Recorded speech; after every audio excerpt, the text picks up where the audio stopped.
ప్రభునందు ప్రియులరా, మీరు క్షేమమే కదూ. మీ క్షేమాభివృద్ధి కొరకు దినదినము మీకోసం ప్రార్థన చేస్తూ ఈ హోప్ ఫర్ టుడే సందేశాల ద్వారా కూడా మీరు ఆశీర్వదించబడాలని ప్రార్థన నిండిన హృదయాలతో ఈ సందేశాలు మీకు అందిస్తూ ఉన్నాం. ఈరోజు ఈ హోప్ ఫర్ టుడే సందేశం కొరకు యెషయా గ్రంథము 43వ అధ్యాయము 19వ వచనాన్ని మీ ముందు ఉంచుతూ ఉన్నాను. యెషయా గ్రంథము 43వ అధ్యాయము 19వ వచనం. ఇదిగో నేను ఒక నూతన క్రియ చేయుచున్నాను, ఇప్పుడే అది మొలుచును, మీరు దానిని ఆలోచింపరా? నేను అరణ్యములో త్రోవ కలుగు చేయుచున్నాను, ఎడారిలో నదులు పారజేయుచున్నాను. దేవుడు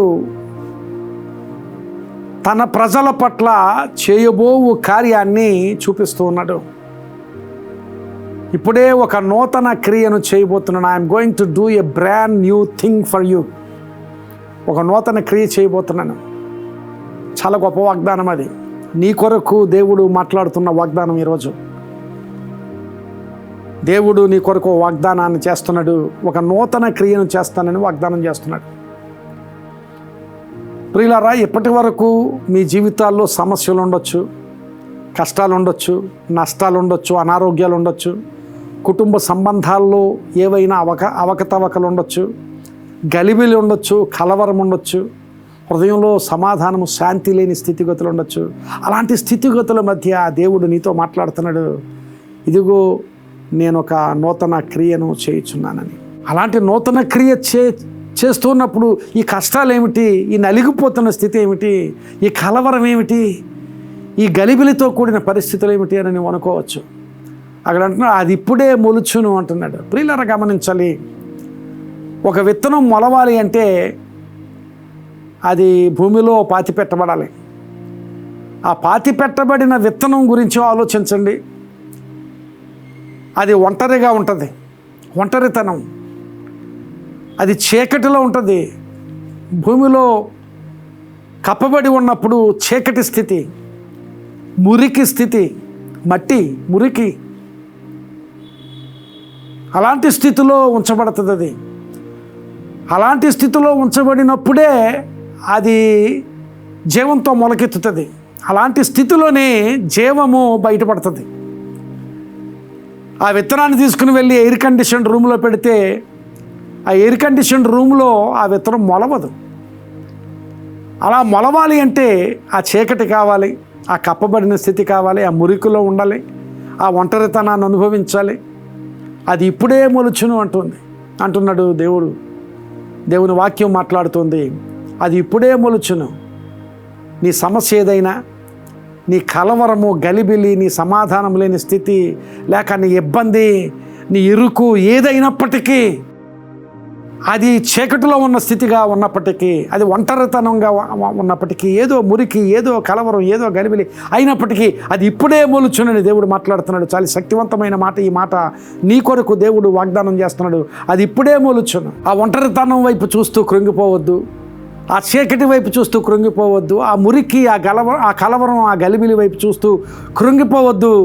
దేవుడు నీకు ఇవ్వబోయే ఆ జీవం, ఆ స్థితిలో దేవుడు నీకు నిన్ను మొలకెత్తింపచేసి నీకు ఇవ్వబోయే జీవం. అక్కడ అంటున్నాడు ఎడారిలో నదులు పారజేస్తాను నేను. ఆ మాటలు చాలా ఆశీర్వాదకరమైన మాటలు.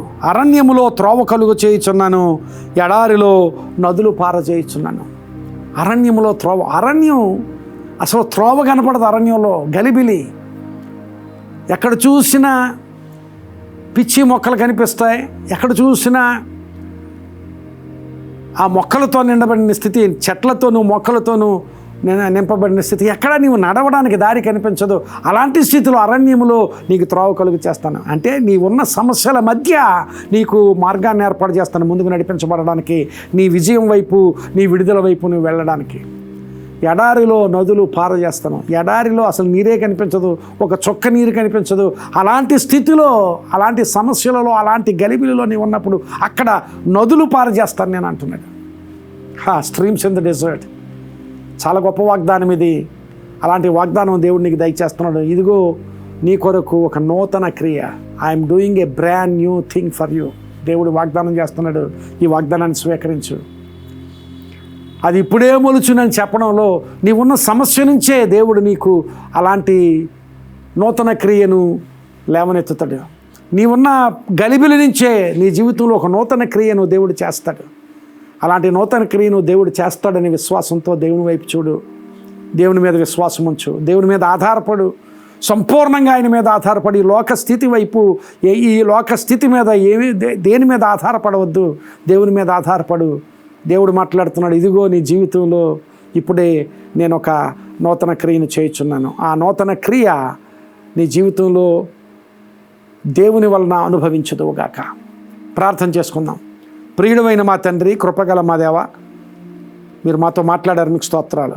నిజమే ప్రభువా, చీకటిలో, ఒంటరితనంలో, గలిబిలిలో, కలవరంలో, కృంగిన స్థితిలో, అలాంటి స్థితిలో జీవము కలుగ చేసి ఒక నూతన క్రియను మా జీవితాల్లో చేసే దేవుడు ప్రభువా, మేము విశ్వసిస్తున్నాం ప్రభువా. శక్తి కలిగిన దేవుడు అలాంటి కార్యాలు ఈ మాటలు విన్న వారందరి జీవితాల్లో కలుగు చేయమని ప్రార్థన చేస్తున్నాం. కుటుంబాల్లో సమాధానము కలుగు చేయండి. ప్రయత్నాల్లో సఫలత, జయము కలుగు చేయండి ప్రభా. ఎవరు ఏ ఆశీర్వాదం కోసం కనిపెడుతున్నారో కుటుంబాల్లో ఆ ఆశీర్వాదం వారికి కలుగు చేయండి. వారి జీవితాల్లో అలాంటి నూతన క్రియ మొలకెత్తింప చేయమని ప్రార్థన చేస్తున్నాను ప్రభువా. అది ఇప్పుడే మొలకెత్తునన్నట్లుగా అలాంటి నూతన క్రియ వారి జీవితాల్లో, వారి కుటుంబాల్లో, వారి శరీరాల్లో జరిగించమని ప్రార్థన చేస్తూ, విన్నవారిని మీరు ఫలభరితంగా ఉంచమని ప్రార్థన చేస్తూ, వారి జీవితాలు మీ చేతులకు అప్పగించుకుంటూ యేసునామమున అతి మిక్కిలి వినయంగా బ్రతిమలాడి వేడుకుంటున్నాను తండ్రి. Amen. God bless you my friend. Have a great day. ఈ సందేశం మీకు ఆశీర్వాదకరంగా ఉంటే మీకు తెలిసిన వారికి అందరికీ షేర్ చేయండి. వాళ్ళు కూడా ఆశీర్వదించబడితే దేవుడు మిమ్మల్ని ఆశీర్వదిస్తాడు. God bless you.